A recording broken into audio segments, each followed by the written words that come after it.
Nous sommes en juillet 2009. Nous partons pour un grand périple terrestre qui nous conduira jusqu'au Cap Nord. Pour cela, nous allons emprunter le train, mais aussi le bus et l'express côtier. L'express côtier, c'est une ligne maritime légendaire qui relie Bergen à Kirkenes sur plus de 2500 km. Cet express dessert 34 ports le long des côtes norvégiennes, traversant fjords, îles et villages isolés, tout en offrant des paysages spectaculaires en toute saison. C'est à la fois un moyen de transport essentiel pour les habitants et une expérience inoubliable pour les voyageurs. Nous allons prendre ce service de Kirkenes à l'extrémité est de la Norvège jusqu'à Bergen. L'itinéraire de ce périple ferroviaire. Nous partons de Lyon pour Strasbourg et Cologne en passant par la vallée du Rhin. Nous serons à Copenhague le lendemain matin et à Stockholm le soir. Nous prendrons alors un bateau pour Turku en Finlande et ensuite le train jusqu'à Rovaniemi, puis des bus jusqu'à Kirkenes à l'extrême-orient norvégien pour prendre l'express côtier. Nous allons descendre lentement la côte norvégienne à bord de ce bateau en passant par Tromsø, les îles Lofoten et Trondheim.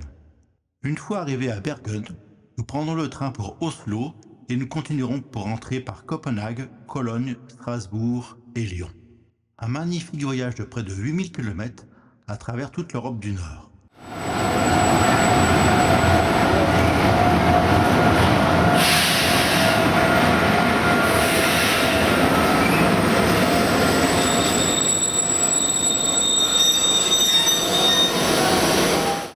Lundi 13 juillet 2009, c'est le départ. Pour ce premier jour, c'est naturellement de la gare de Lyon-Part-Dieu que nous allons prendre notre premier train, destination Strasbourg avec une belle rame corail, puis un TER jusqu'à Offenbourg, un ICE jusqu'à Mannheim et le Eurocity numéro 6 pour Cologne en passant par la magnifique ligne de la vallée du Rhin.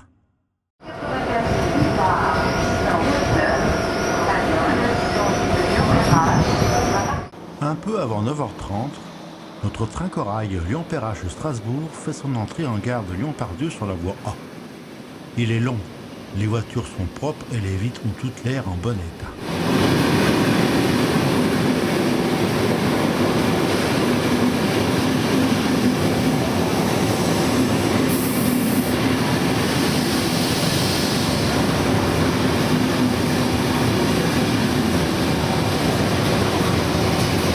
Trois heures après, nous voilà à Belfort. 12 minutes d'arrêt. Il faut changer de côté. Notre Civic fait le tour de la rame pour repartir direction plein est et la ville de Mulhouse. Le train TER numéro 894 800.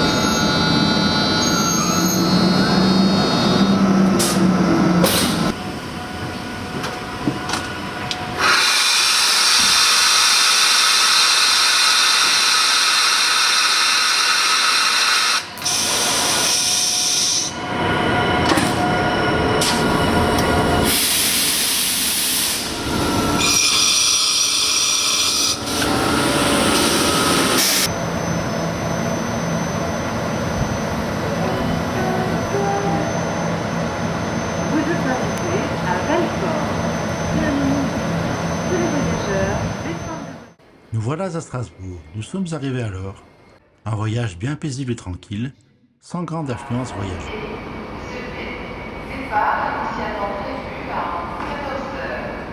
Nous prenons un train maintenant pour Offenbourg. Une demi-heure après, nous voilà à Offenbourg. Sur la voie d'en face, notre ICE à destination de Berlin entre en gare. C'est un ICE de la première génération.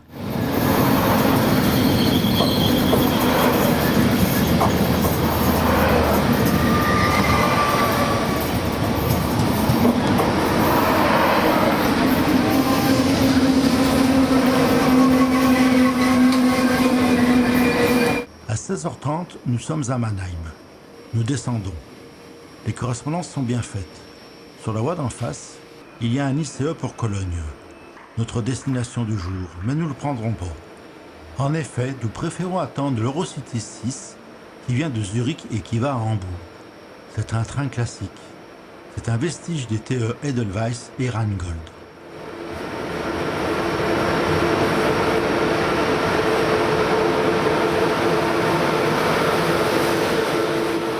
Notre Eurocity rentre en gare. Il est composé de voitures suisses, mais en queue, il y a une ancienne voiture de la DB avec des fenêtres qui s'ouvrent.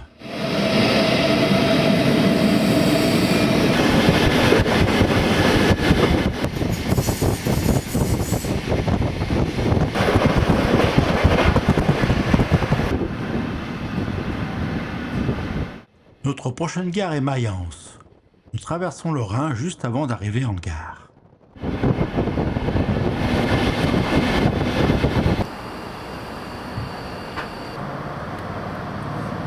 La ligne de l'ouest du Rhin part de la charmante ville de Mayence. Nous allons laisser derrière nous le monde industriel pour découvrir le charme et le magnétisme de cette région viticole. La ligne longe la rive ouest du Rhin et nous permet d'admirer les eaux calmes, les petites collines et les vallées recouvertes de vignes. Seuls quelques tunnels entrecouperont le paysage avant notre arrivée à Coblence, où la Moselle rejoint le Rhin. Le temps est orageux, la fenêtre ouverte permet de tempérer la chaleur de notre compartiment, mais aussi de profiter du paysage.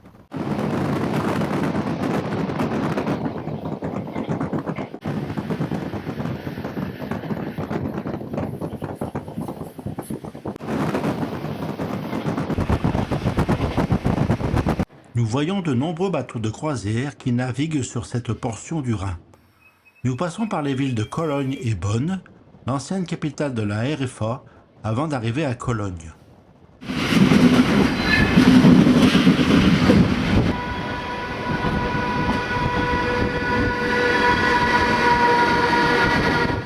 Il est 19h, notre train va continuer sur Hambourg. Nous allons prendre une pause saucisse-bière en profitant des nombreux bars et restaurants situés sur les bords du Rhin. Nous attendons notre train de nuit. C'est le train Canopus. C'est un train multitranche. Il vient de Amsterdam, de Munich et de Bâle. Et il est à destination de Copenhague.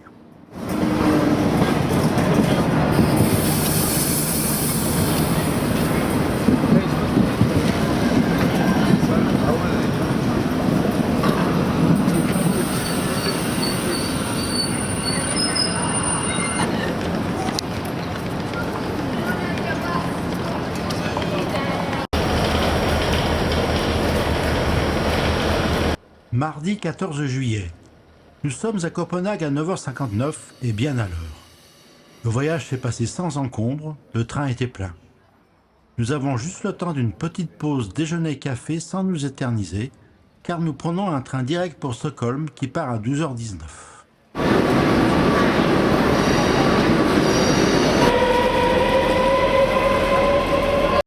Ce soir, nous serons donc à Stockholm, la capitale de la Suède.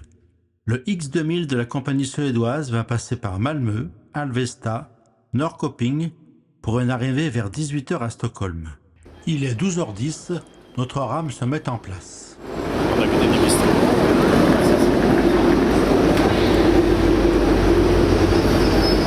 Il ne faut pas longtemps pour rejoindre la Suède par l'Öresundsbanan qui a été ouvert en 1995. À 13h, nous sommes à Malmö.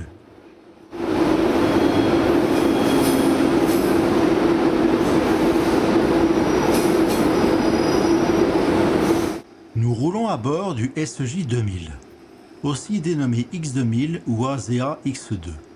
C'est un train pendulaire suédois exploité par la compagnie SJ depuis 1995. Ce matériel a été construit par Bombardier. Voilà le sigle des chemins de fer suédois. Nous sommes installés en voiture 6. Le train est complet. Nous voici à Norrköping, à peu près à mi-parcours.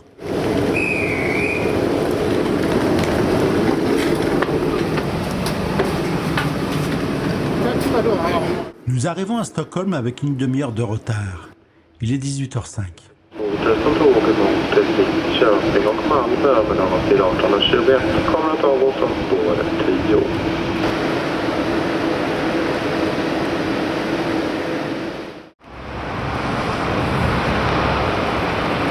Mercredi 15 juillet. Nous allons passer la journée à visiter la capitale.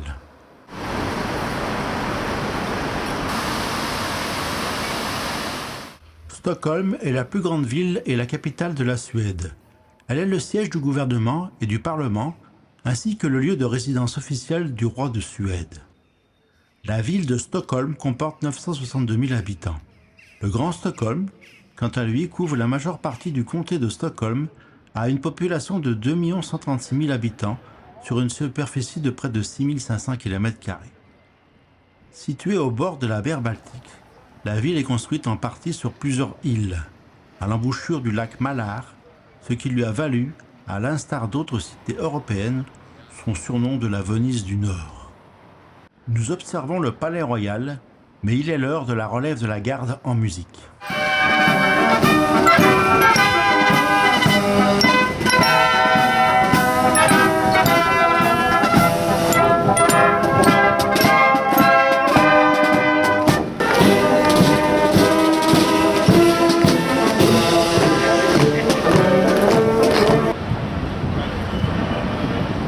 Le port de la compagnie Viking Line est vraiment proche du centre-ville.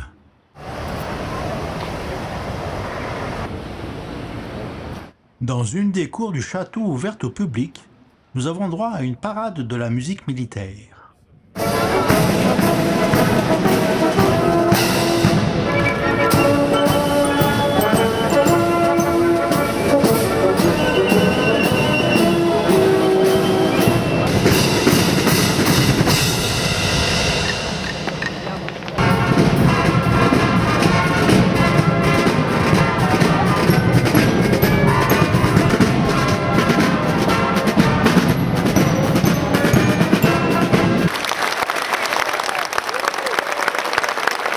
Nous sommes maintenant dans la vieille ville.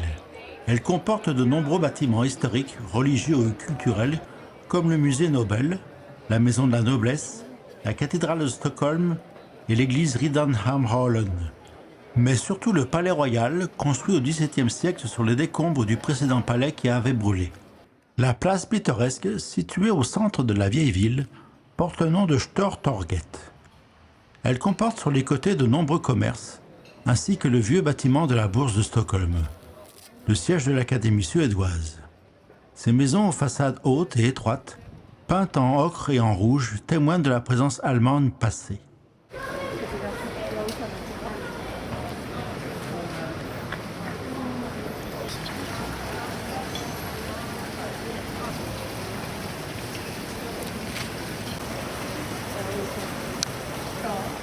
Nous flânons dans le quartier de la vieille ville et de ses alentours par cette magnifique après-midi d'été.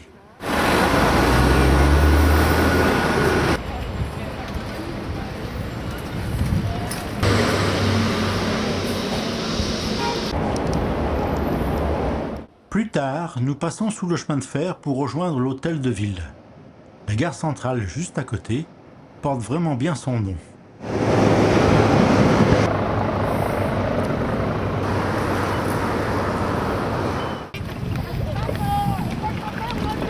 L'hôtel de ville a été conçu par l'architecte Ragnar Östberg. Il fut construit entre 1911 et 1923. C'est une réinterprétation libre des hôtels de ville médiévaux du style gothique en briques, typique des villes hanséatiques d'Europe du Nord, comme celle de Torun ou de Gansk. Ce style médiéval est également répandu en Suède et considéré comme un style national. On peut y voir aussi des liens avec le Palazzo Pubblico de Sienne en Italie, ou même le Palais des Doges de Venise, pour l'aspect des baies et des arcades. Le pont ferroviaire qui passe en plein milieu du centre-ville est à 4 voies, 2 voies pour le trafic des trains normaux et 2 voies pour le trafic des métros.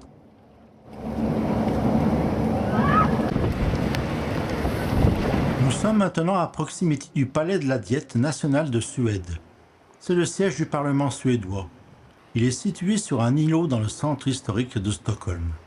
Il a été construit dans les années 1897-1905. Vers la fin de l'après-midi, nous passons par une rue commerçante pour rejoindre notre hôtel. Depuis le rooftop de l'hôtel avec son bar, nous avons une vue plongeante sur les voies ferrées en sortie nord de la gare. Nous voyons même le départ du train de nuit pour Narvik qui quitte la capitale suédoise.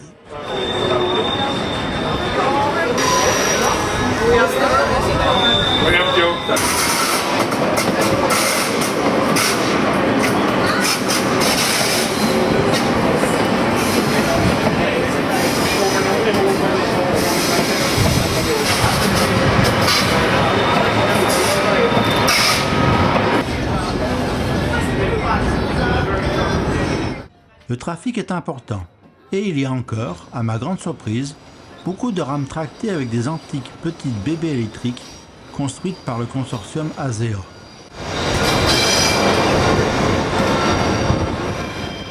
Après cette journée de marche et de visite, nous apprécions le confort de ces sièges design suédois. Jeudi 16 juillet, nous quittons Stockholm en bateau pour rejoindre la Finlande. Notre itinéraire serpente à travers des îles avant de nous engager sur la Baltique. Nous ferons escale à Mariehamn, puis nous continuerons vers l'est en direction de la côte finlandaise, là aussi parsemée de milliers d'îles pour finalement accoster à Turku, une grande ville de Finlande. Nous embarquons vers les 7 heures du matin, il fait beau. C'est la deuxième fois que je quitte Stockholm pour la Finlande et la ville de Turku. C'est avec la compagnie Stena Line que nous allons naviguer. L'arrivée est prévue à 19h10, hors le cap. À peine embarqués, nous avons droit au petit déjeuner. La croisière commence par une navigation à travers d'innombrables îles.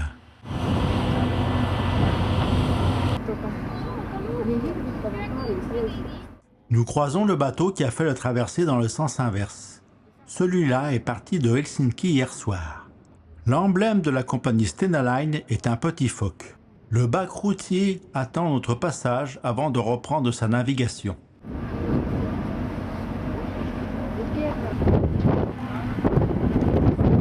Nous sommes sur le bateau MS Galaxy. Il a une capacité de 2800 passagers, avec 2500 couchettes en cabine, 420 voitures et 1130 mètres linéaires de fret. Nous croisons un bateau de la compagnie Viking Line, certainement en provenance de Turku ou de Helsinki.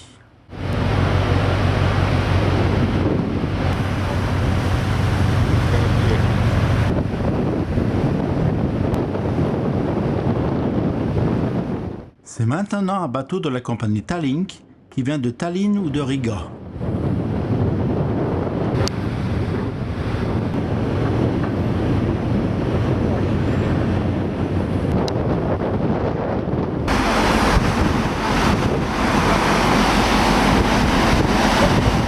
Nous progressons lentement vers le nord-est, à travers les innombrables îles.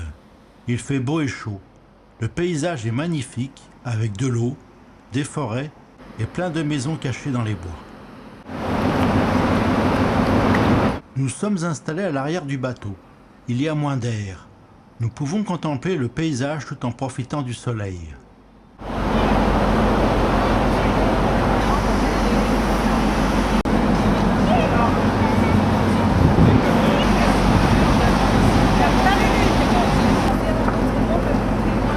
Cela fait 2 heures que nous avons quitté Stockholm et nous sommes encore dans les îles. Les bacs qui permettent de rejoindre une rive à l'autre sont tous de la même compagnie. Ils sont tous peints en jaune.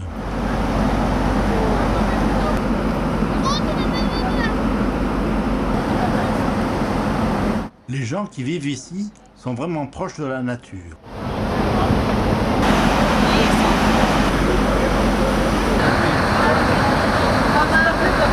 Au bout de 3 heures de navigation, l'eau semble gagner du terrain sur la terre.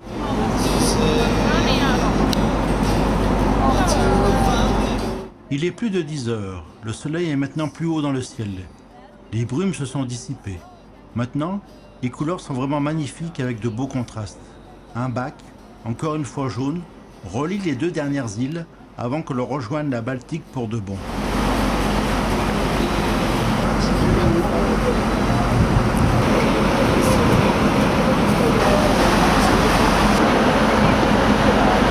Il est presque 11 heures. Un bateau s'engouffre dans le chemin pour Stockholm pendant que nous arrivons en pleine mer. il est presque 12h30. Nous allons amarrer au port de Mariehamn. Cette ville est la capitale de la région finlandaise autonome d'Åland, située en mer Baltique. Nous sommes donc officiellement en Finlande. Il est 17h30. Nous voilà en vue de notre destination. Nous allons accoster dans 45 minutes.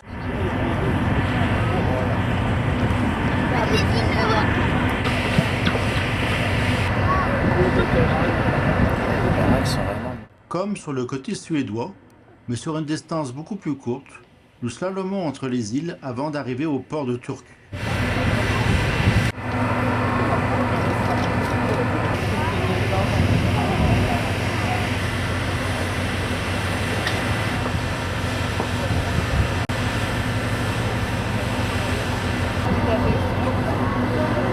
De ce côté aussi, en Finlande, les maisons de couleur, le bleu de la mer Baltique et le vert des forêts à perte de vue rendent le paysage d'une incroyable beauté.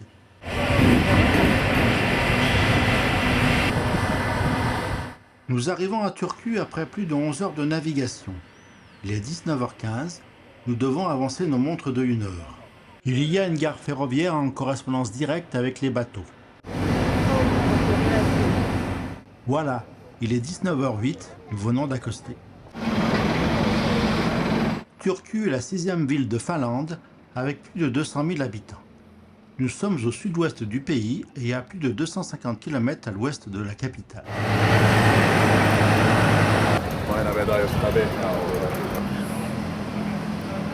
Cette ville a été la capitale de la Finlande avant l'invasion des Russes en 1809. Son architecture est marquée par l'incendie qui l'a ravagée en 1827. Elle a été reconstruite avec un quadrillage moderne de larges avenues.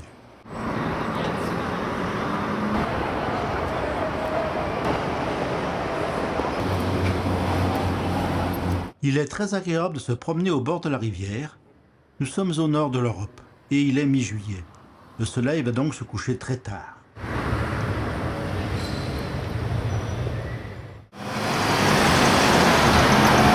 Vendredi 17 juillet, destination le cercle polaire arctique. Ce soir, nous serons à Rovaniemi. Un trajet de 800 km entièrement en train nous attend. Nous allons prendre un train pour Tampere, qui rejoint la grande ligne Helsinki-Rovaniemi. Nous prendrons alors un rapide pour Oulu et enfin un 3e train pour la destination de la ville du Père Noël.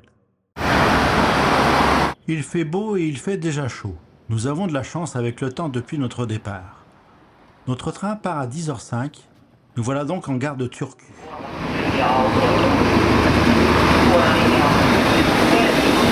Voilà notre train pour Tampere. Il est tracté par une RE 460 finlandaise. 2 heures plus tard et après avoir changé de train à Tampere, nous sommes en gare de Seinäjoki avec notre train rapide Helsinki-Oulu.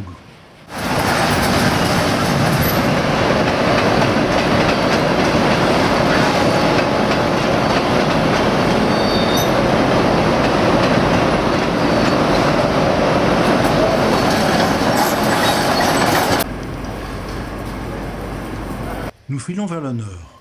Le paysage est constitué de champs de blé et de céréales, de forêts de pins et de bouleaux. À de nombreuses reprises, il y a même des grands silos à blé. Les bâtiments des petites gares sont assez caractéristiques de l'époque russe.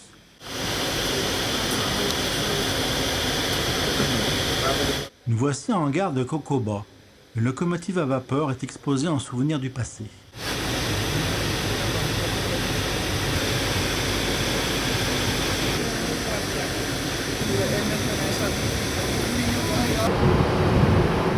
À Oulu, il faut descendre.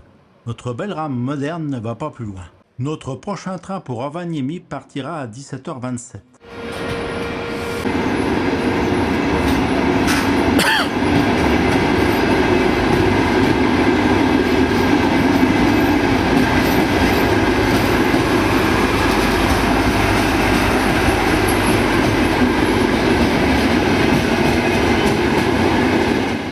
Notre belle et moderne rame du rapide Helsinki-Oulu dégarre du quai numéro 1 pour refouler dans le faisceau de remisage. Elle repartira certainement demain matin.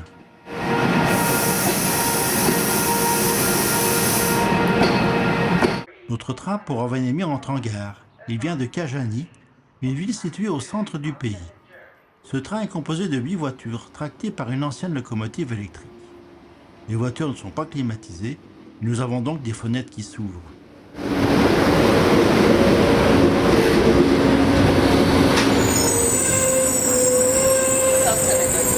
Le paysage est maintenant plus nordique. Les bouleaux et les sapins ont repris le dessus. Je distingue sans peine de nombreux plants de myrtilles. Le train roule dans les 120 km à l'heure. Nous arrivons à Kemi. Cette ville se trouve au nord de la mer Baltique, tout en haut. En face, pas très loin, c'est la Suède. Peu après, le train ralentit et nous passons sur un barrage. Il est très grand et retient beaucoup d'eau. La ligne tourne ensuite sur la droite et longe la rivière.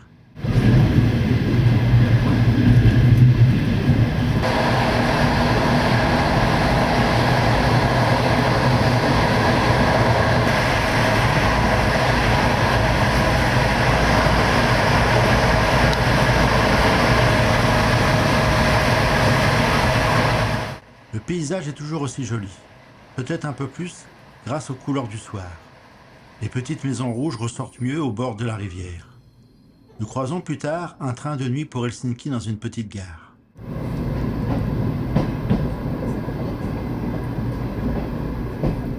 Tous les soirs, il y a 2 trains de nuit entre Rovaniemi et Helsinki.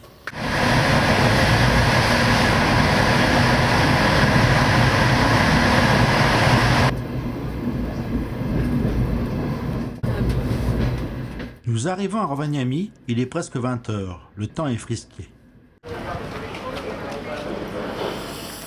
Samedi 18 juillet, en route vers le pays des chasseurs d'or. Pour continuer vers le nord, pas d'autre solution que de prendre la route. C'est donc en bus que nous quittons Rovaniemi pour Ivalo, situé à 288 km plus au nord. Nous allons emprunter la route numéro 4, celle qui va jusqu'au Cap Nord.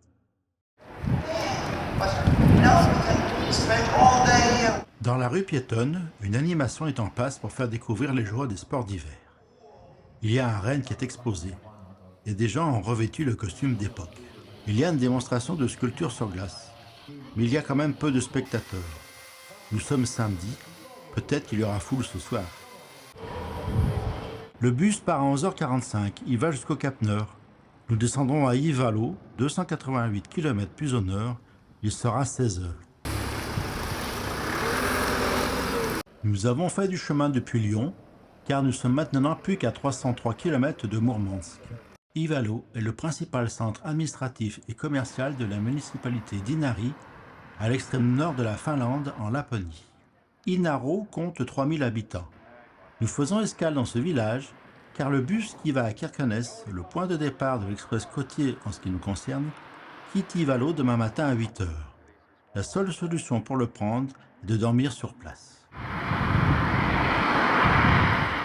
Il y a une compétition de chercheurs d'or. Des gens, équipés de bottes, ont les pieds dans des grands baquets.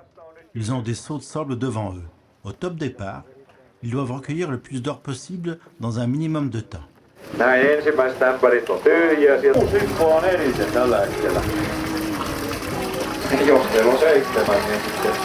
Un aperçu du repas du soir, avec du renne aux érelles et sa purée de pommes de terre.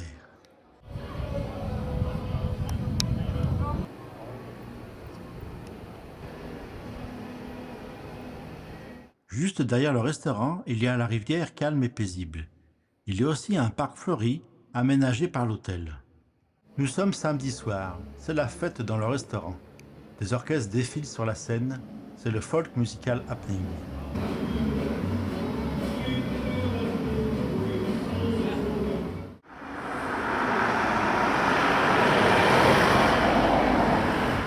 Dimanche 19 juillet, Kirkenes et le Richard White. Nous allons à Kirkenes, mais en minibus. C'est presque à 300 km. Nous partons par la grande route vers le nord. Après Inari, nous la quittons pour une petite route à peine goudronnée et pleine de surprises dans des paysages magnifiques, pour aller jusqu'à Kirkenes, l'extrême-orient norvégien, juste à côté de la Russie et de la ville de Mourmansk. Nous sommes à la gare routière à 7h30. Il n'y a personne. La gare est même fermée. Les rues sont désertes et calmes. Nous sommes dimanche, il est tôt. Un minibus de marque Iveco arrive et c'est le nôtre. Destination Kirkenes. Je suis assis à l'avant du bus, c'est beaucoup plus facile pour filmer. Il n'y a pas beaucoup de monde sur la route. 2 heures après notre départ, nous faisons une halte de 15 minutes à Sinukati. C'est au bord d'un lac. Une baraque fait bar, épicerie et poste. C'est le dernier vrai village finlandais avant la Norvège.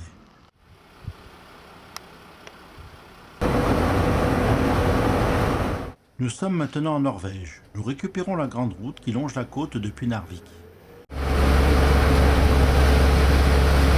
Plus loin, le chauffeur met un grand coup de frein pour éviter un troupeau de rennes qui traverse la route.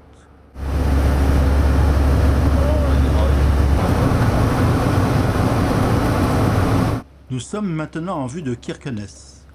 La route descend pour rejoindre la mer et le port.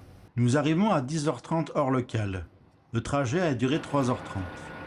Nous devons attendre avant d'embarquer sur le Richard White. C'est le bateau de la compagnie Hurtigruten de l'Express côtier qui va nous emmener jusqu'à Bergen. Des bus de la compagnie Hurtigruten emmènent les touristes de Richard White en excursion aux alentours. L'Express côtier, ou Hurtigruten, signifie la route rapide, est une célèbre ligne de transport maritime norvégienne créée en 1893. Elle relie les villes de Bergen à Kirkenes en s'arrêtant dans 34 ports. Cette ligne a été lancée le 2 juillet 1893 par le capitaine Richard White pour désenclaver le nord du pays. Elle servait à l'origine à transporter le courrier, des passagers et des marchandises vitales le long de la côte. Elle fonctionne toute l'année, même en hiver, grâce aux eaux libres de glace. Elle est devenue un trajet touristique majeur et une croisière côtière incontournable pour ceux qui aiment le Grand Nord. Le voyage aller-retour complet dure environ 12 jours à travers les fjords. Nous ne ferons que la moitié du parcours de Kirkenes à Bergen. Cette ligne régulière assure encore aujourd'hui un rôle de transport local pour les habitants et pour le fret entre les villages. Nous sommes maintenant à bord du Richard White. Cela sera notre bateau jusqu'à Bergen, le terminus de l'Express côtier. Nous sommes le dimanche 19 juillet et nous quittons le port de Kirkenes à 12h30. Une nouvelle aventure commence. Pour cette première après-midi à bord de l'Express côtier, nous rentrons dans le vif du sujet. Nous quittons Kirkenes à l'extrême-orient norvégien, en direction du nord puis de l'ouest. Nous allons desservir les ports de Vadsø, Bastfjord et Berlevåg. Nous arriverons vers 22h25.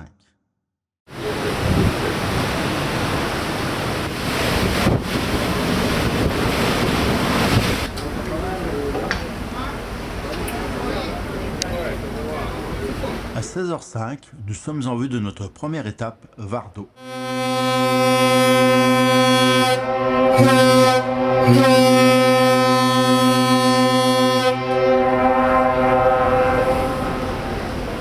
À l'entrée de chaque port, et le jour seulement, le Richard White annonce son arrivée à la population locale.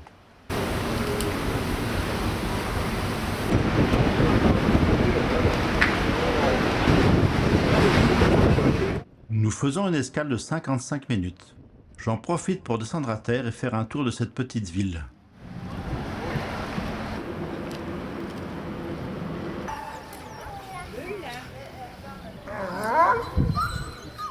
Vardø, ville colorée, est la localité la plus orientale de la Norvège et est le point le plus à l'est de notre voyage. La ville s'étend depuis le corps de l'île de Vardøya, presque en forme de papillon, qui flotte entre les confins de la péninsule de Varanger, la mer de Barheim et les côtes septentrionales de la Russie. Il ne faut surtout pas rater le départ du bateau, de toute façon, ils nous ont prévenus, ils ne nous attendent pas. Nous quittons Vardø, les nuages ont laissé le soleil passer. Les couleurs sont maintenant nettement plus contrastées, entre le vert, le bleu et les maisons colorées.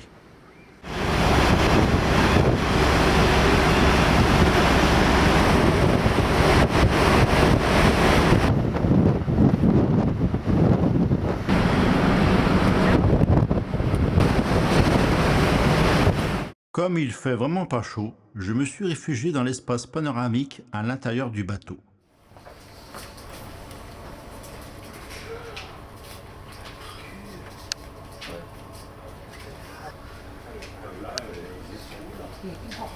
Le point rouge sur la carte signifie notre position à cet instant.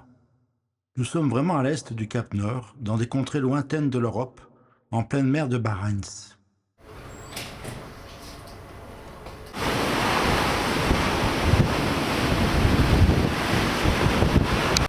Et oui, on n'est plus en t-shirt et en short. Le jean, les grosses godasses, la polaire et le coup de vent. Il faut bien tout ça. Nous sommes en vue de Batchford.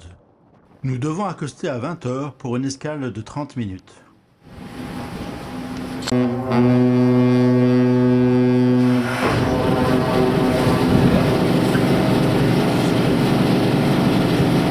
La corne de brume annonce notre arrivée et aussitôt le moteur qui actionne les chaînes pour l'ancre se met en marche. Bastefjord, un terrain de jeu au cœur d'une nature sauvage au sommet de la Norvège. C'est un village de pêcheurs sur la péninsule de Varanger. Au début des années 1900, il était devenu un port florissant avec des flottes rapportant de la morue, du hareng et plus récemment du crabe royal. Aujourd'hui, Bastefjord reste l'une des communautés de pêche les plus importantes du Finnmark, attirant des équipages du monde entier. Lundi 20 juillet, le Grand Nord. Nous avons fait escale à Mehamn et Kongsvinger pendant la nuit, avant de passer tout le matin à Onivags et Øyvisund. Vers midi, nous serons à Hammerfest pour une longue escale avant de continuer à naviguer le long du littoral norvégien, vers le sud jusqu'à Østfjord, puis vers Skøyenfordd, entouré de pics montagneux. Nous accosterons dans ce port de pêche vital depuis 1896.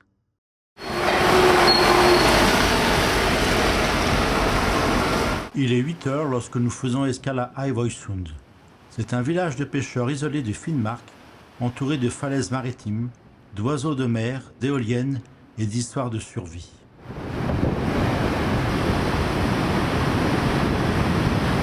Ce matin, le temps est bien couvert. Il ne pleut pas, mais il y a quand même des passages de gros grains.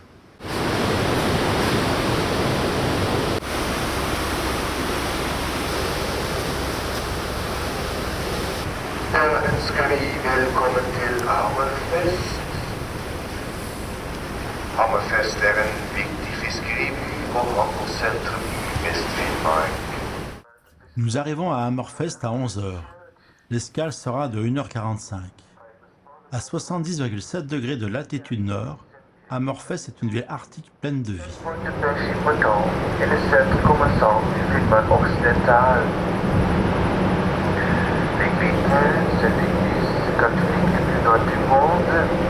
C'est une ville de 7000 habitants, c'est la plus grande ville de la région. Cette ville ne présente pas le même charme des villages que nous avons desservis jusqu'à présent. Il y a des immeubles, des grands bâtiments comme le centre culturel. Son architecture est moderne et audacieuse. Il y a une récente église assez caractéristique. Nous faisons un tour à pied, le bateau reste à quai jusqu'à 12h45.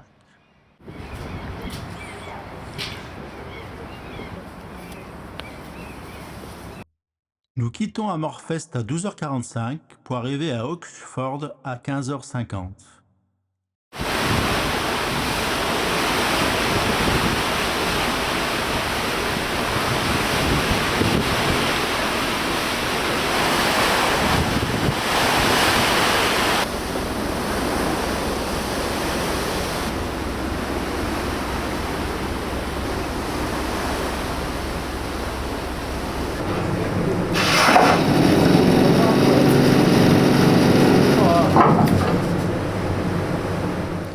Nous sommes en vue de Østfjord, là où habituellement la glace et la mer se rejoignent. C'est un village entre fjord, sommet et un glacier se déversant dans la mer.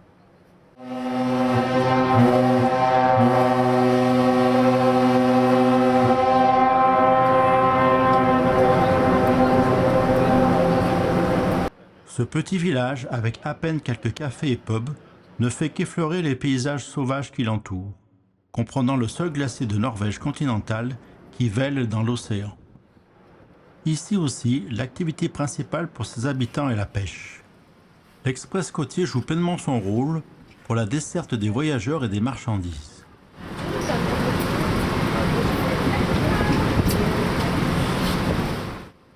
Nous sommes le 20 juillet et il fait 7 degrés à bord de l'Express côtier.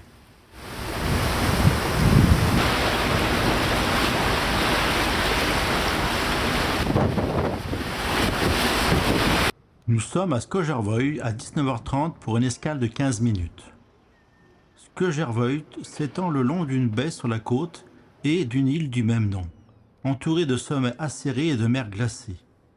Au cœur de la ville, le port de pêche est en activité, mais ses eaux sauvages attirent les observateurs de baleines et son histoire est tissée de récits de commerçants arctiques, d'explorateurs et de courageux mûcheurs.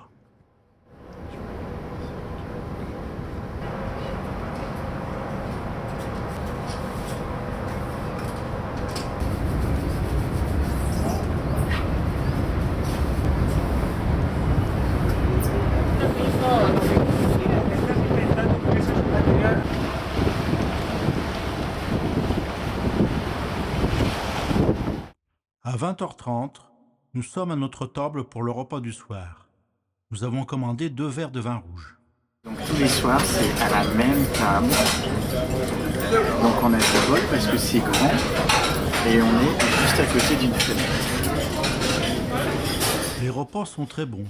Ce soir, c'est une soupe sophistiquée avec des lamelles de jambon fumé, du filet mignon de porc avec sa bonne sauce et en dessert, une soupe de fruits frais et sa boule de crème à la vanille. Bon appétit. Bon, ben on continue alors. Bah oui, à intérêt.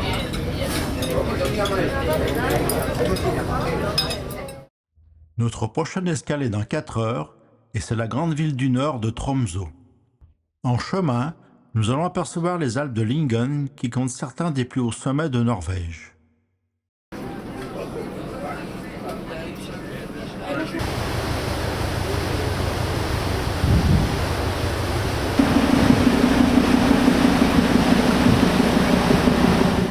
Nous arrivons à Tromsø. Dans cette ville de Norvège, aventure enneigée, faune arctique et festival vibrant s'épanouissent sous les aurores boréales et le soleil de minuit. Bienvenue au cœur de l'Arctique. Ici, entre des eaux glaciales et des sommets enneigés, se trouve une ville pleine de vie, surnommée le Paris du Nord. Elle offre une scène culturelle riche, mêlant la culture traditionnelle sami, le patrimoine norvégien et les influences arctiques.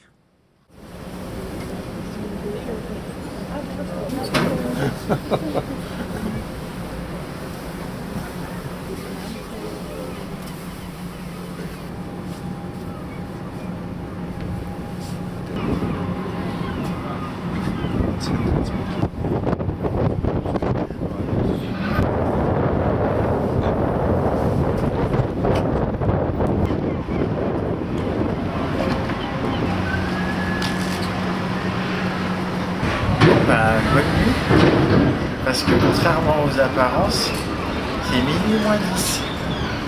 Et la nuit, elle va pas tomber en 10 minutes. Et on est à Tromsø, ouais. Il fait 7 degrés. Il y a un petit peu de vent, donc ouais, ça pèle un peu. Mais autrement, c'est bien. Et là, bah voilà, cette nuit, il va pas faire plus sombre que ça. Et les rideaux de la chambre, ils sont pas super épais. Donc la nuit c'est bien, on peut se lever, il n'y a pas besoin d'allumer, on y voit bien. Ça c'est notre but de sauvetage à nous, rien qu'à nous. Parce que notre cabine elle est juste là.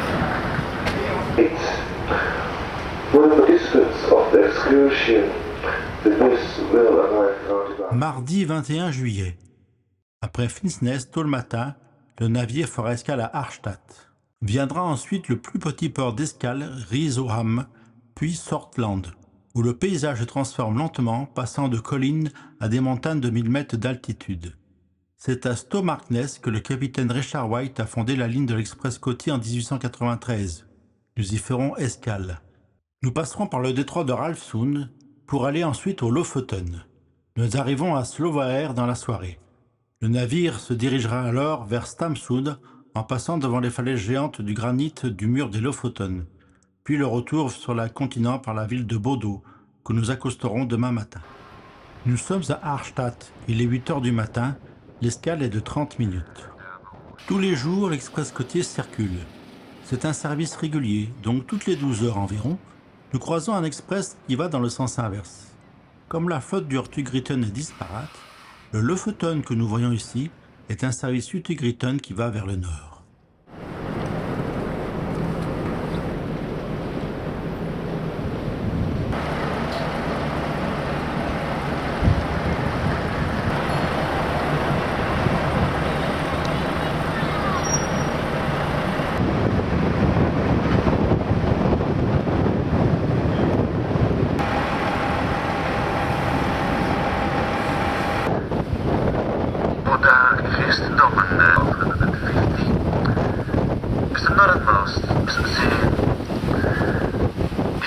startas terug.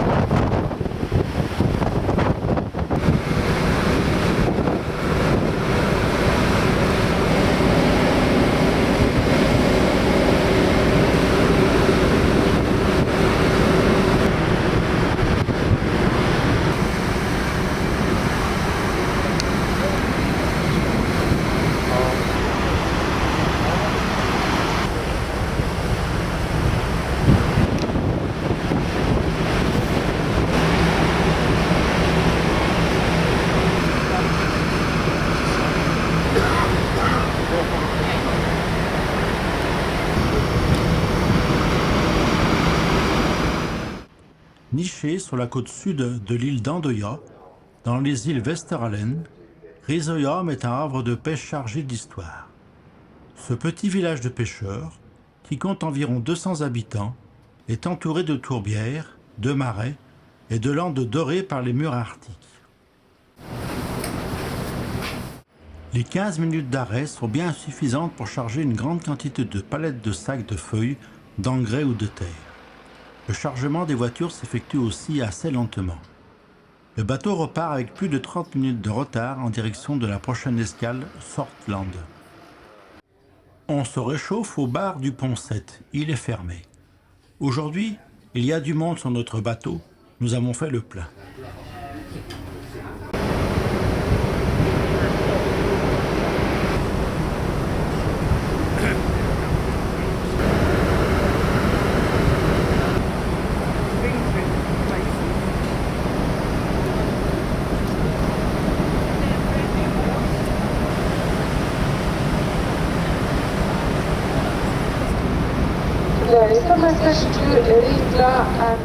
Maintenant, le soleil a tendance à se lever et à réchauffer l'atmosphère. Il y a du monde sur le pont 7 pour profiter de ce beau temps et de cette chaleur.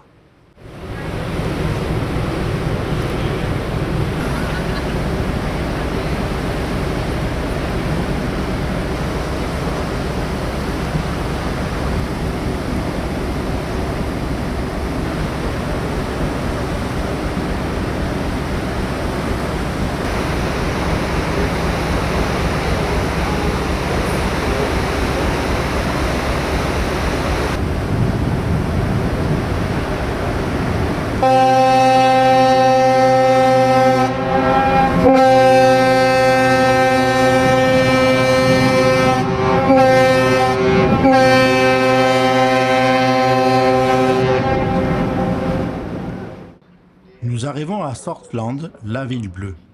C'est la capitale colorée des Westeralen, où les bâtiments peints en bleu rencontrent les eaux arctiques et où la musique emplit l'air. Nous faisons escale de 12h30 à 13h.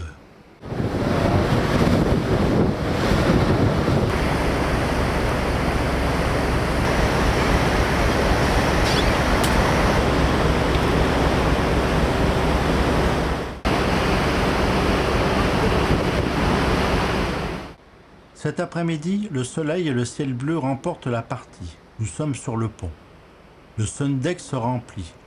Les transats en plastique bleu servent enfin. Mais il faut quand même trouver une place à l'abri du vent.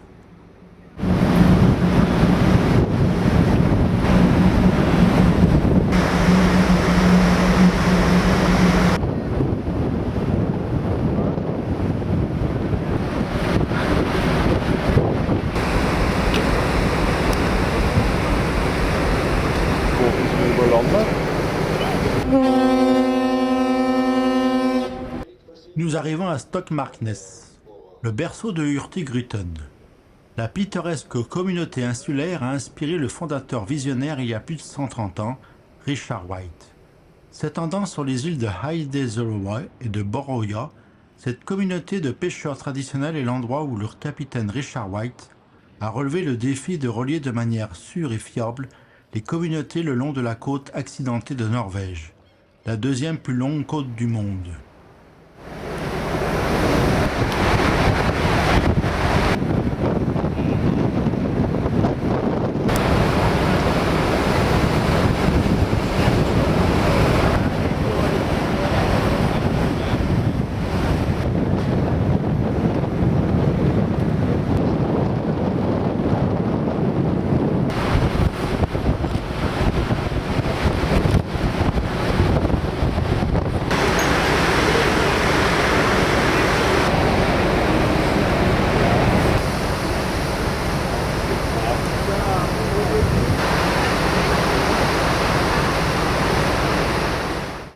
passons maintenant par le détroit de Ravsund.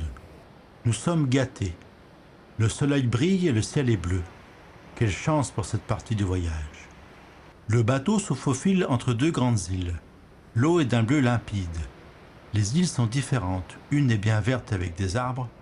L'autre est constituée de rochers et d'herbes. C'est exceptionnel et magnifique. Même le film promotionnel de la compagnie ne présente pas ce passage avec un si beau temps.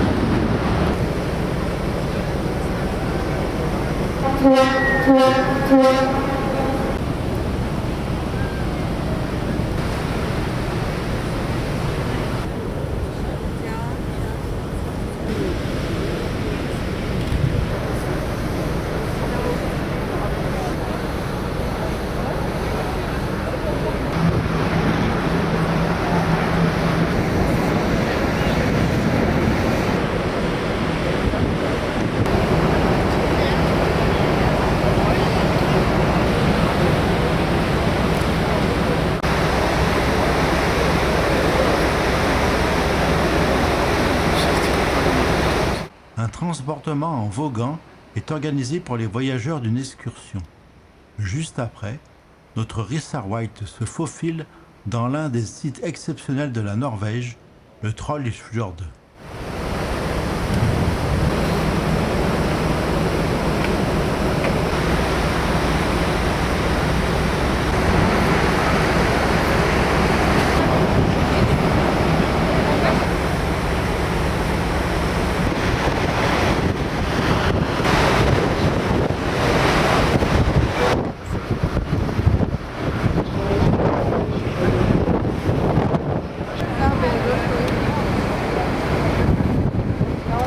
Le Trollfjord est un bras de mer de 2 km de longueur.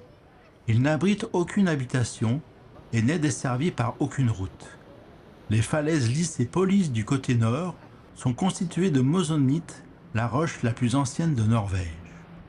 Le Trollfjord est remonté par notre bateau, le Richard White, dans un seul but touristique. Le fjord est très étroit, mais suffisamment profond pour y permettre la navigation des navires.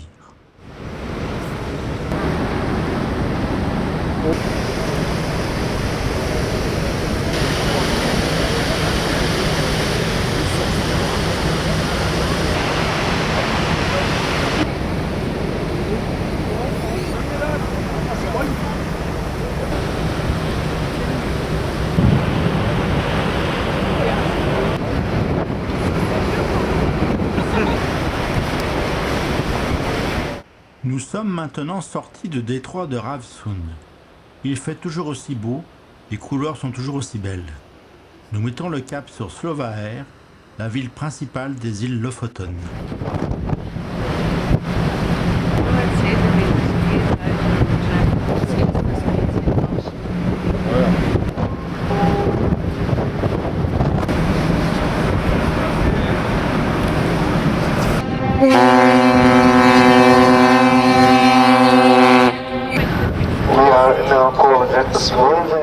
Après le coup de corne, le commandant du bateau, ou l'un de ses adjoints, fait des annonces au haut-parleur.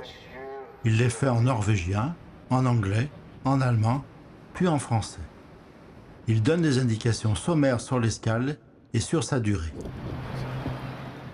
Nous faisons une escale de 2 heures dans cette capitale des îles Lofoten. Cela fait du bien de se dégourdir les jambes.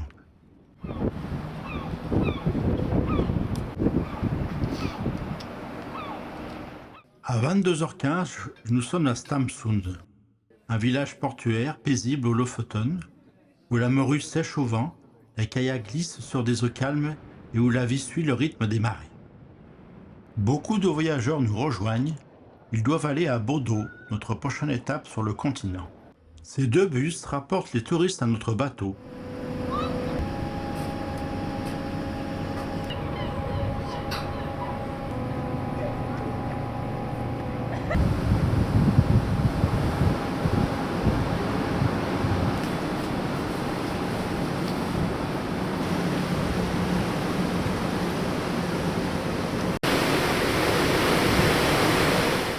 Nous quittons Stamsund à 22h30. Nous passons vers le mur des Lofoten. C'est une chaîne de montagnes qui, vue de loin, semble former une ligne droite. Au milieu de la nuit, nous ferons escale à Bodø, la première ville de Norvège qui a sa gare depuis notre départ de Kirkenes. Mercredi 22 juillet, cap au sud et passage du cercle polaire arctique. Nous partons de Bodø dans la nuit et nous ferons escale à Hornes à 7h. Nous franchirons ensuite le cercle arctique juste après le petit déjeuner. Nous ferons une brève halte à Nesma avant de naviguer vers Sandnes-Nesjøen, la porte d'entrée vers la magnifique côte du Helgeland. Nous atteindrons Brønnøysund au milieu de l'après-midi. Notre dernière halte de la journée se fera dans le port de pêche chaleureux de Rørvik, dans l'archipel pittoresque de Vikna. Ce matin, les nuages sont revenus et recouvrent le haut des montagnes. L'air est humide, mais paraît moins froid que les jours précédents. Je suis sur le pont devant notre chambre, la porte d'accès pour entrer dans le bateau. Le symbole qui représente le cercle polaire arctique. Le cercle polaire arctique est une ligne de latitude imaginaire située au nord de l'équateur. Il marque la limite sud de la zone où l'on peut observer le soleil de minuit, 24 heures de jour, en été, et une nuit polaire, 24 heures d'obscurité, en hiver.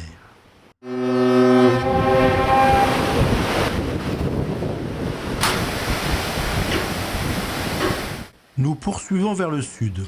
Ce matin, c'est la quiétude qui l'emporte. C'est comme si les passagers étaient sonnés par un trop-plein d'images emmagasinées hier, durant notre formidable trajet.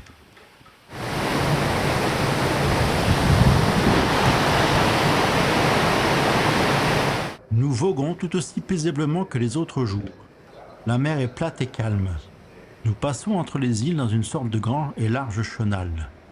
Nous croisons quelques bateaux, des bacs, des vedettes, des voiliers, et nous doublons un cargo rouge bien chargé.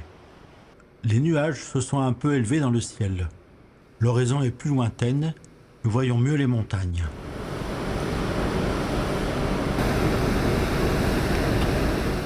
Nous faisons escale à Nesna, petit port de 1000 habitants. Un port paisible à la pointe d'une péninsule entourée de fjords, connu pour sa vie universitaire, ses belles plages et ses îles facilement accessibles. Tout est bien calme dans ce village perdu au bout de la route. Il y a un embarcadère pour un bac avec plein de voitures et des camping-cars. Nous sommes à l'heure, quelques palettes sont chargées, d'autres sont déchargées. Une voiture est également mise à quai. Les passagers sont attendus par leur famille. Nous repartons sans bruit et poursuivons vers le sud.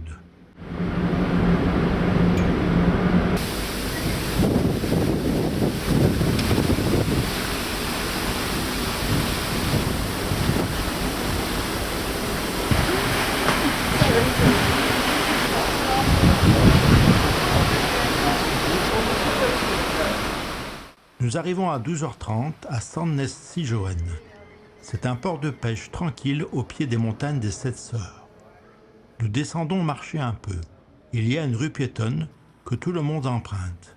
Chaque jour à la même heure, les rues doivent être envahies de touristes. Il y a plusieurs statues, dont celle d'un poète norvégien, Peter Dass.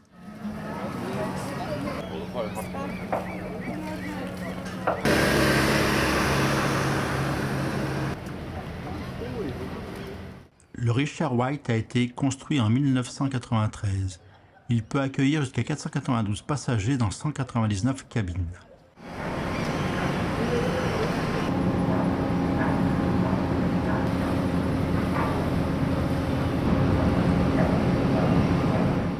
Nous quittons Sandnes-Nesjøen à 12h15.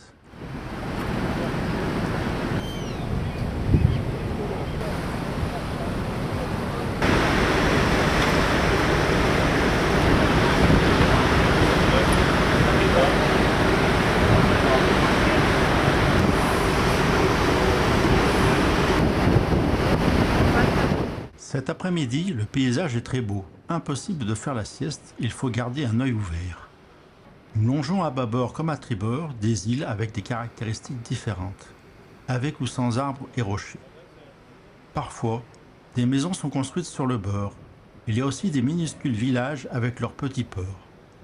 nous longeons l'archipel de Vega qui est classé au patrimoine mondial de l'UNESCO.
Nous allons arriver à Brønnøysund à 15h, pour une escale de 2h25. C'est le point central des mythes et des montagnes en Norvège.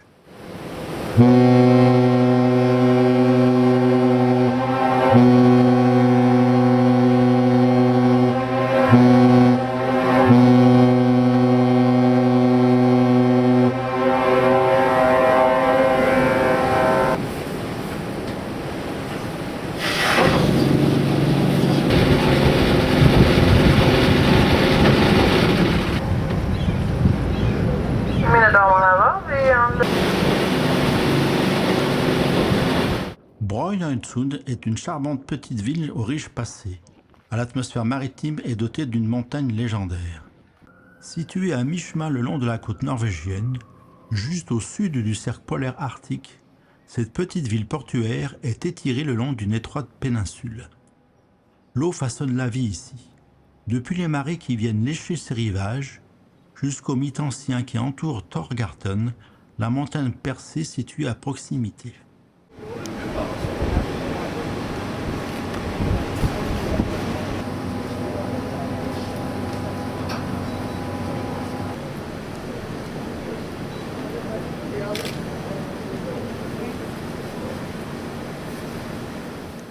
Nous allons bientôt apercevoir une montagne dont le centre est percé d'un trou.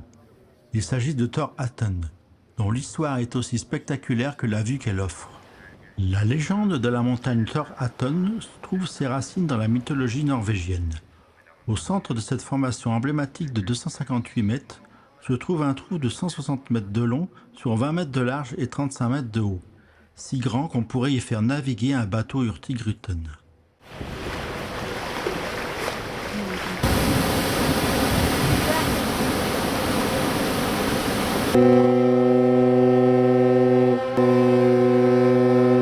Nous arrivons à Rørvik. Entouré de milliers d'îles, la splendeur maritime de Rørvik et de ses environs sont une attraction à part entière. C'est la ville principale de l'île de Vikna.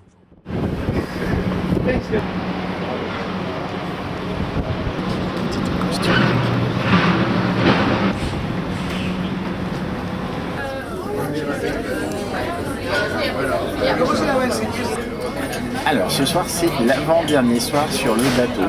Comme il y a beaucoup de monde qui descendent demain, le repas du capitaine, enfin le repas d'adieu, c'est ce soir. Donc on a eu droit à une petite coupe de champagne. Et autrement pour manger, là c'est noix de Saint-Jacques. Eh ben, il n'y a pas l'odeur mais ça sent vachement bon. Donc là maintenant c'est du filet de bœuf avec une petite sauce, des petites pommes de terre, il y a des champignons et tout, et ben, comme le reste ça sent super bon. Et là on est en train de croiser le Nordkapp. Alors le pas d'avant était super bon comme il en avait l'air. C'est marqué citron sur la feuille. C'est marqué citron sur la feuille, je vais te dire ça. Ah, c'est rigolo, c'est blanc dessus. Exact, c'est au citron. Puis la présentation est sympa. Chaque fois, il y avait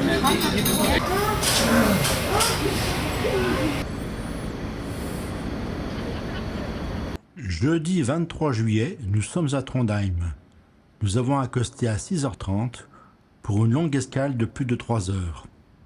Le Finnmark, un autre bateau de la compagnie Hurtigruten, arrive de Bergen et va accoster au port. Trondheim est une destination réputée pour sa cuisine gastronomique, son héritage viking et sa cathédrale gothique la plus au nord du monde. Nous partons à pied visiter le centre-ville. Trondheim est la 3e ville du pays. Le centre est petit et pas encombré. Il y a quelques rues piétonnes. L'architecture moderne est plutôt réussie, des immeubles récents sont jolis. Nous marchons en direction de la place centrale et de la cathédrale.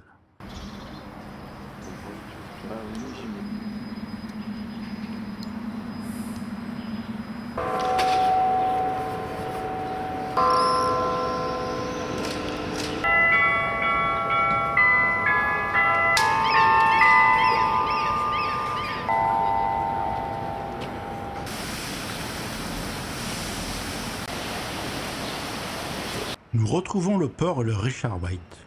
Les opérations de chargement ne sont pas encore terminées.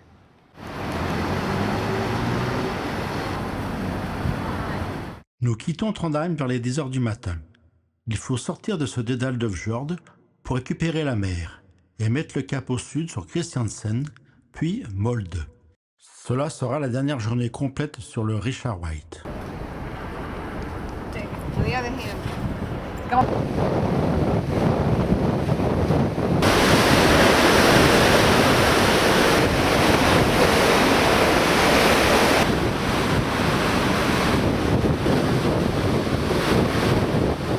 Dans la journée, nous passons au large de l'île de Hitra, qui est la plus grande île du sud de la Norvège. Elle est connue pour ses exportations de saumon et de truites. Elle abrite aussi de nombreux cerfs.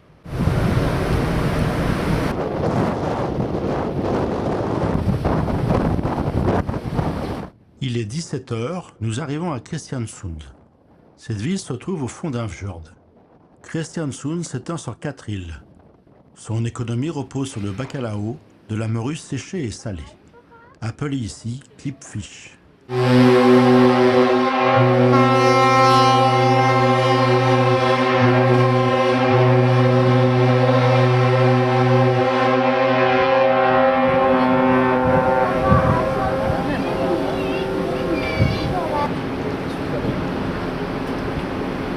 C'est l'une des plus belles villes que nous voyons depuis le bateau. Le port est situé dans le centre. Il y a un bac qui dessert l'autre côté du fjord, et entre les petites îles de la ville, une sorte de petit bateau jaune transporte les voyageurs.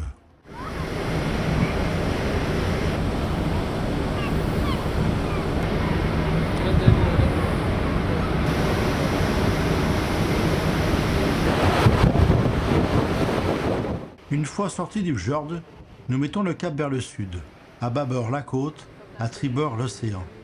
Il ne fait pas trop froid malgré le pot de soleil qui perce les nuages. L'air est plus iodé. Nous sommes en pleine mer.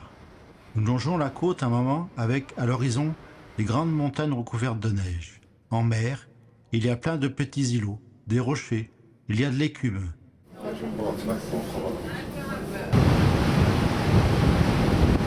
Nous rentrons dans un fjord pour desservir la ville de Molde.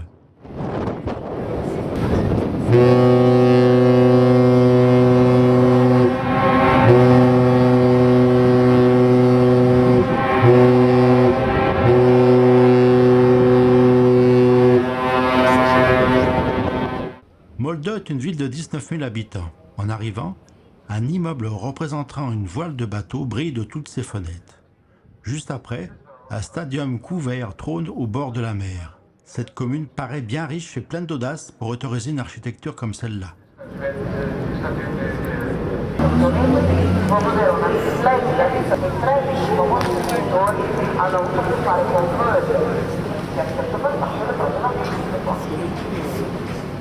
Il est l'heure de manger. Nous regagnons pour la dernière fois la table 12. Ce soir, c'est une soupe de potiron. Ça sent bon, en tout cas. Alors, pour continuer, filet de flétan cuit à la vapeur, polenta et purée de capre avec sauce chablis.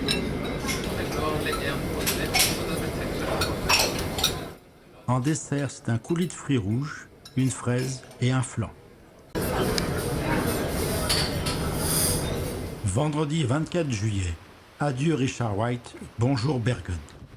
Notre voyage arrivera à son terme plus tard dans la journée. Au cours de la nuit, nous avons fait escale à Aalesund, Torvik puis Maløy. Nous faisons escale à Flora le matin. Ensuite, pour rejoindre notre dernier port dans l'après-midi, le navire se faufilera à travers les dernières îles et récifs de notre itinéraire côtier en Norvège et descendra le Hatchettenfjord pour arriver à Bergen.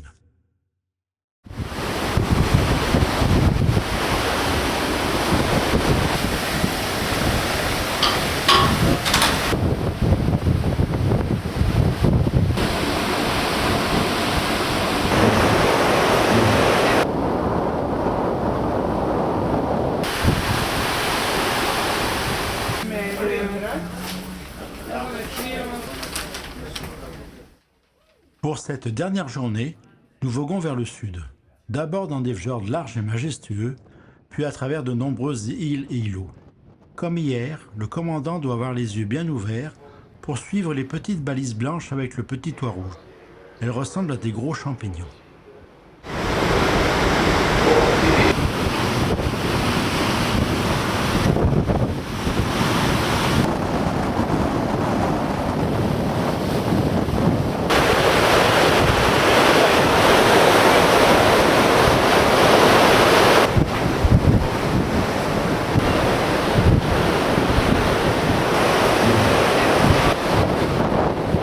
Nous naviguons maintenant dans le fjord de Bergen. Il y a encore plein de choses à filmer et à photographier. Nous apercevons Bergen au loin, le temps est couvert, dommage. La banlieue de part et d'autre du fjord est joliment habitée. Les maisons et les immeubles semblent être de haute gamme. À l'avant du bateau, pour bien profiter de l'arrivée, le vent souffle comme jamais. Des gros nuages traversent la ville, il pleut sur Bergen. Plus près, le vent se calme. Le bateau corne une dernière fois.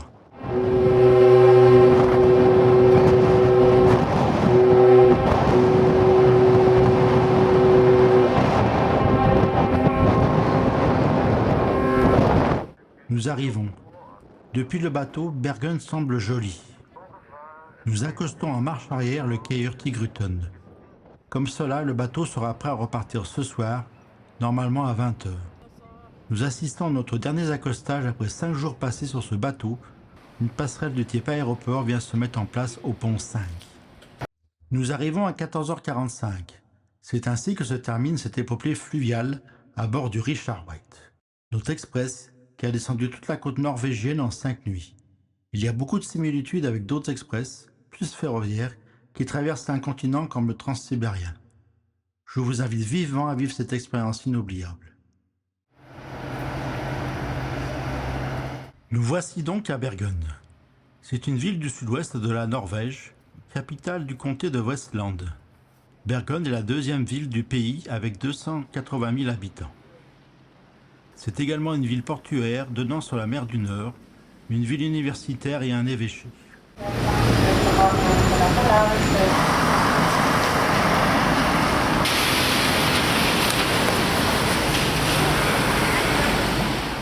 La gare est au bout d'une grande rue piétonne qui part du centre-ville. Elle est située dans un ancien bâtiment imposant. C'est une gare terminus.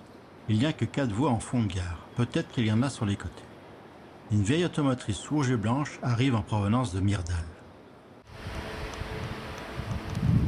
Les rues piétonnes sont bordées d'anciennes maisons en bois, peintes dans les couleurs typiques de la Norvège.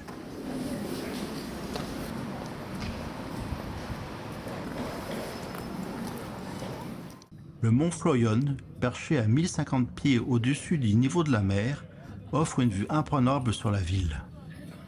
Nous montons avec le Fløibanen, c'est un funiculaire qui permet d'accéder au sommet. Il a été ouvert le 15 janvier 1918 et il effectue son parcours en 3 minutes et 20 secondes pour les trajets directs. Nous avons une vue à 360 degrés sur la mer avec ses navires colorés dans le port et les montagnes au-delà.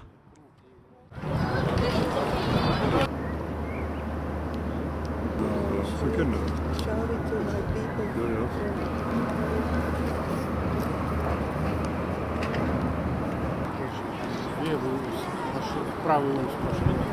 Круг и горный.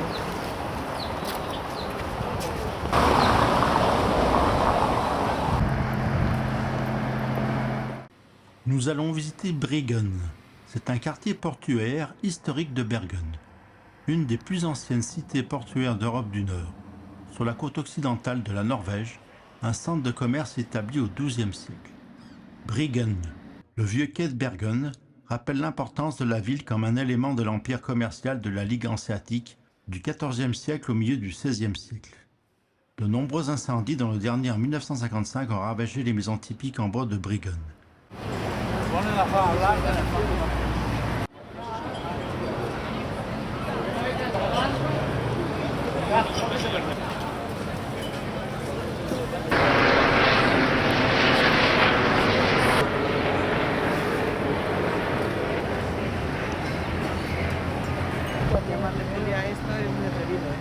Nous sommes de l'autre côté de la ville. C'est plus moderne. Il y a une grande place commerçante, des rues piétonnes et d'autres petites rues bien typiques. En haut d'une colline, une église de briques sombres domine la place centrale. Il y a beaucoup d'hôtels dans ce quartier. Les bars et les restaurants ne manquent pas non plus. Samedi 25 juillet. Aujourd'hui, nous partons à Oslo.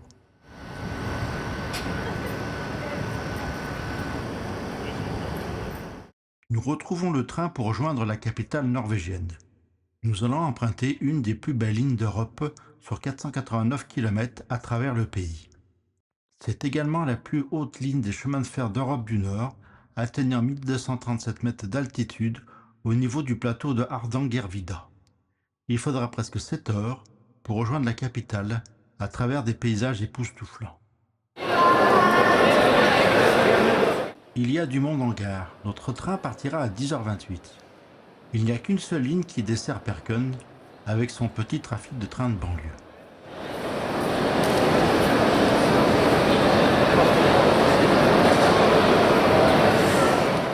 La locomotive se met en place. C'est une Siemens de la série 251. Elle est limitée à 200 km/h alors que les voitures ne doivent pas dépasser les 160. Nous sommes dans le bon train. Les portes se ferment et nous pouvons partir. Nous sommes à Voss, petite ville de 16 000 habitants et à 100 km de Bergen. C'est également une station de ski.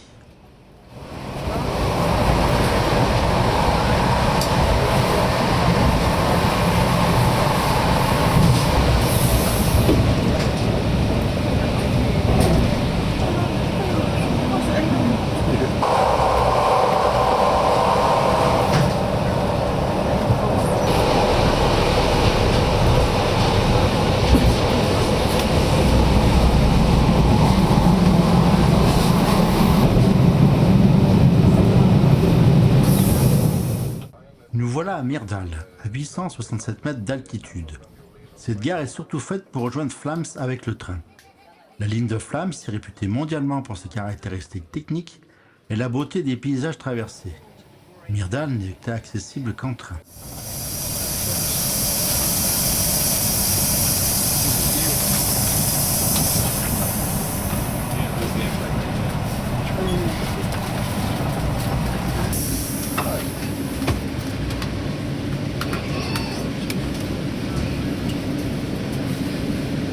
Vi kjører inn til Finse stasjon. We are now.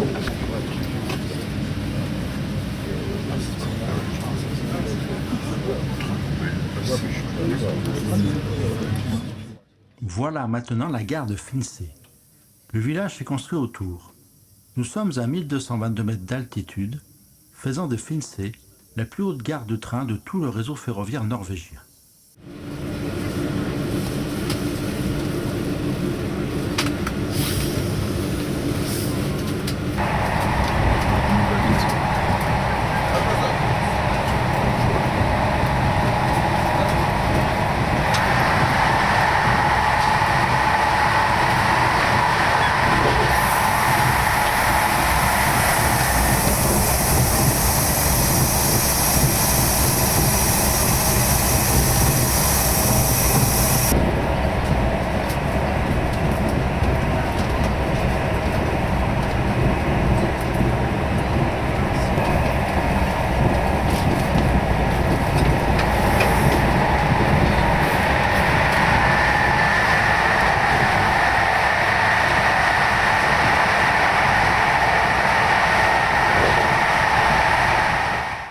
La ligne est à voie unique.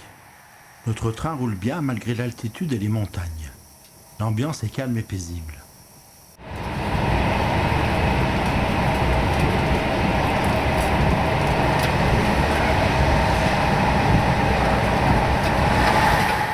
Nous roulons sur le plateau de Hardangervidda. C'est un plateau des Alpes scandinaves, à mi-chemin entre Bergen et la capitale Oslo. C'est le plus grand plateau européen intégralement situé au-delà de la limite des arbres. Sa superficie d'environ 8000 km² en fait le plus grand plateau d'Europe.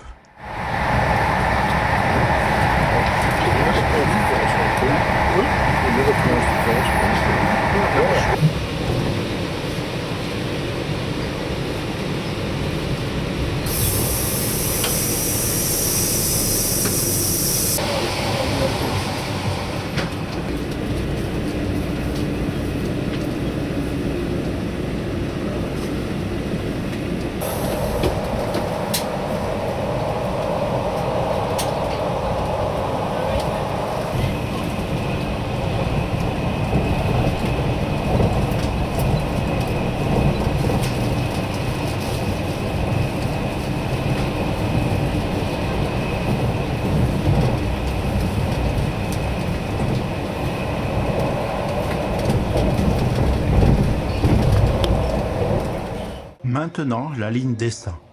Les gares s'égrènent.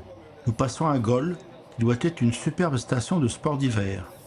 Nous avons retrouvé des forêts, des sapins et des bouleaux. Les rivières et les lacs défilent, une fois à droite, une fois à gauche.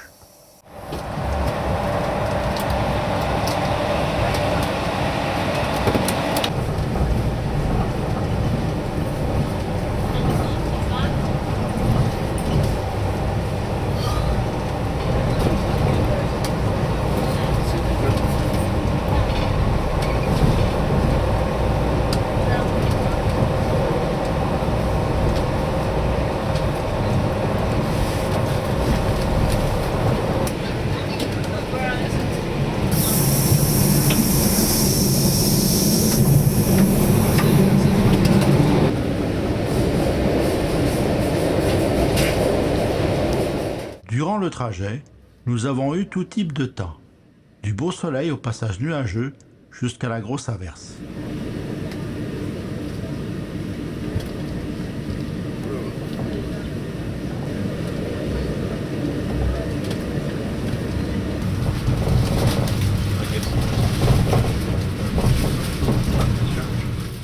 Nous arrivons à Oslo Central avec près de 10 minutes d'avance. À côté de la façade de la gare moderne se trouve l'ancienne gare d'Oslo. La place de la gare est animée. Nous sommes un samedi soir du mois de juillet. Il y a beaucoup de monde et c'est la fête.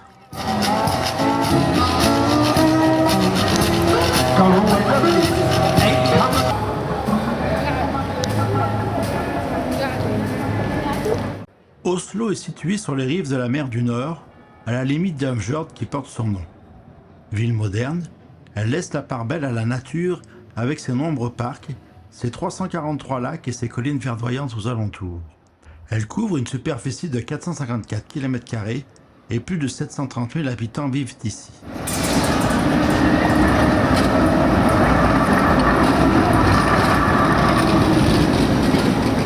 Dimanche 25 juillet, nous allons consacrer la journée à la visite d'Oslo.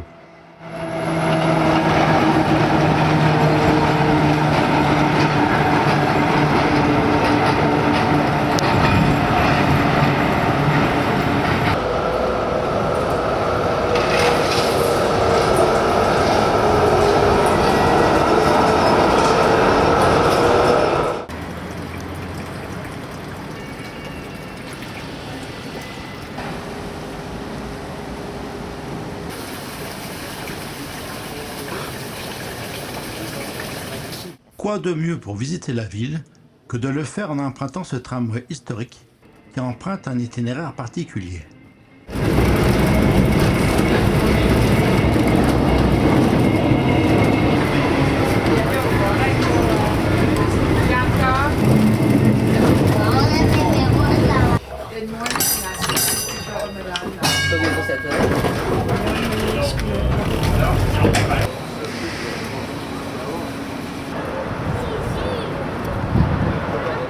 marchons maintenant en direction du port par la grande rue piétonne et la grande esplanade avec ses jets d'eau, ses statues et ses bars en plein air.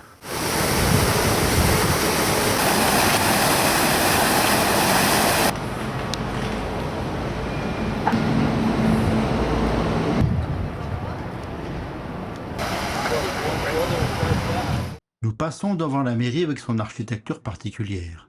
C'est un grand bloc en briques rouges et marron.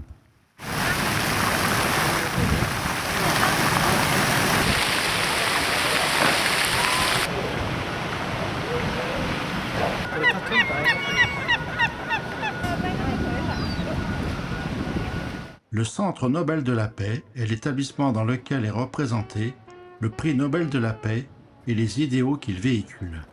Sur la droite du port, il y a un nouveau quartier. Il est très animé. Des bars et des restaurants sont installés en nombre important sur la droite et sur des barges. Ce quartier se nomme Ackerbridge. Des anciens entrepôts ont été démolis. Les ferries accostent vraiment au centre-ville.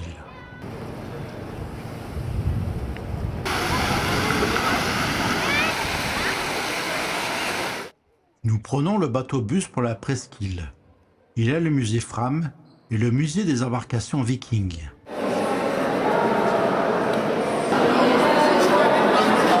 Trois dracars sont exposés, dont un est reconstitué entièrement.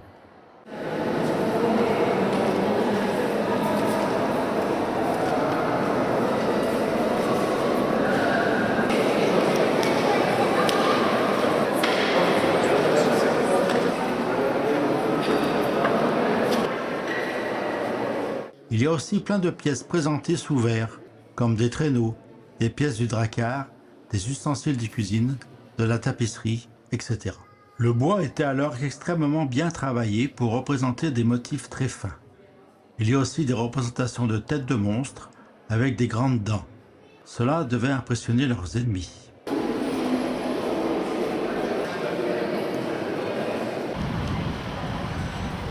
Il est maintenant 18h et grand temps de retourner en ville.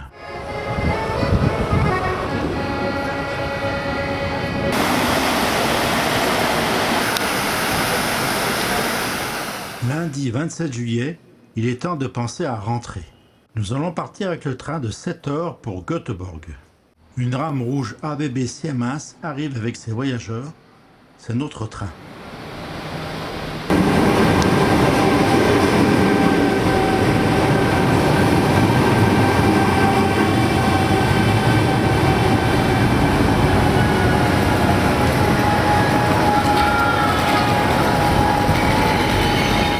Nous allons rentrer sans escale. D'abord ce train pour Göteborg, puis une succession de trains et des bus pour Malmö, car la ligne est en travaux. Ensuite, une navette pour Copenhague, où nous arriverons ce soir. C'est donc en train de nuit, le Canopus, le même train que pour l'aller, que nous allons rejoindre Cologne.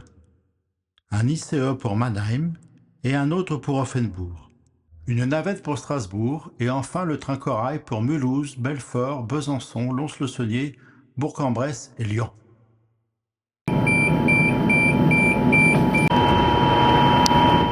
Nous sommes à Halden, la dernière gare norvégienne. Comme l'ensemble du réseau norvégien est à voie unique, nous attendons un croisement pour pouvoir continuer en Suède. Det var tåg från Göteborg som går vidare till Oslo som kommer i spår 1. Avgång klockan 9.00.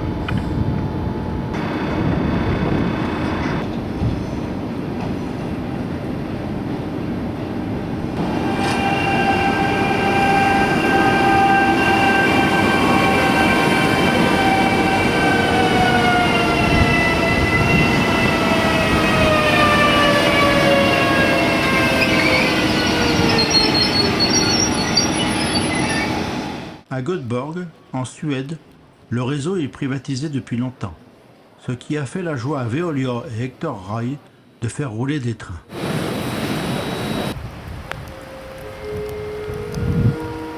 Nous prenons place dans ce train pour Malmö. Nous passons par Halmstad avant d'arriver à Malmö. Un train relie Malmö à Copenhague toutes les 20 minutes. Nous prenons celui de 17h42. Le passage par-dessus le détroit est toujours impressionnant. La ligne emprunte un pont gigantesque, puis un long tunnel.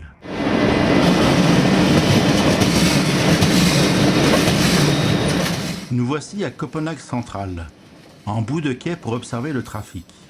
Un train rouge de banlieue et une rame pour Malmö.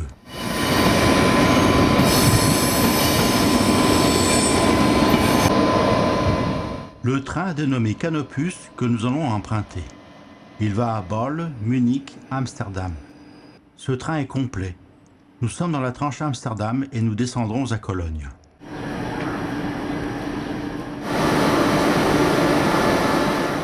Mardi 28 juillet.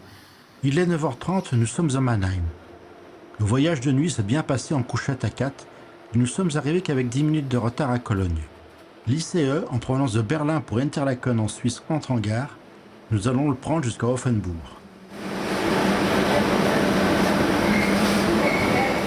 À Offenbourg, correspondance quai à quai pour Strasbourg. Nous voilà à Strasbourg. Nous allons prendre notre dernier train de ce périple, le train Corail 4215 pour Lyon-Part-Dieu.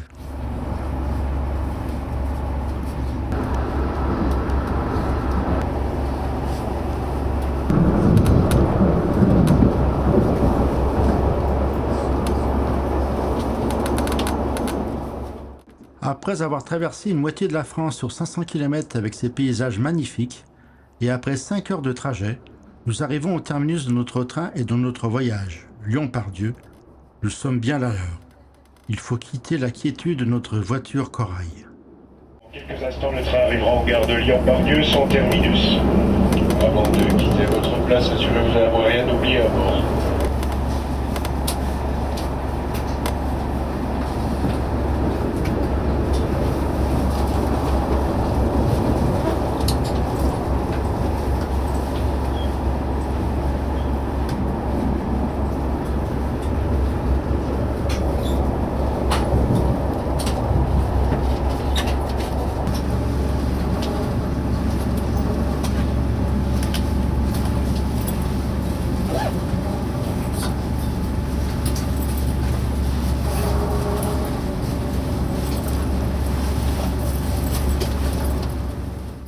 Voilà, la boucle est bouclée. Cela fait 15 jours que nous sommes partis et nous avons parcouru pas loin de 10 000 km en train, en bus et en bateau. Nous avons une fois de plus visité des contrées non moins lointaines qu'extrêmes. La Scandinavie, avec ses 4 pays, est une destination fascinante à explorer. Malgré leur appartenance à l'Europe, les Scandinaves ont développé une culture unique où l'enfant est roi, où la nature occupe une place prépondérante dans les choix de vie, et où l'espace est préservé grâce à une faible densité de population. L'Express côtier est une expérience fantastique. Bien qu'il ne soit pas un train, il s'en rapproche beaucoup par ses arrêts dans les ports parfois reculés comme Boitzeau. Emprunter cet express est aussi incontournable que de voyager à bord du Transsibérien. Sa mission quotidienne de service public, assurant la desserte des voyageurs et des marchandises, est un véritable modèle. De plus, malgré le fait qu'il ne s'agisse pas d'une croisière, leur service à bord est impeccable, dans une ambiance calme, discrète et sereine. Ce périple unique de 15 jours et avec ses 10 000 km sans prendre l'avion témoigne une fois de plus que les voyages terrestres, c'est possible, c'est un peu l'aventure, mais c'est magnifique.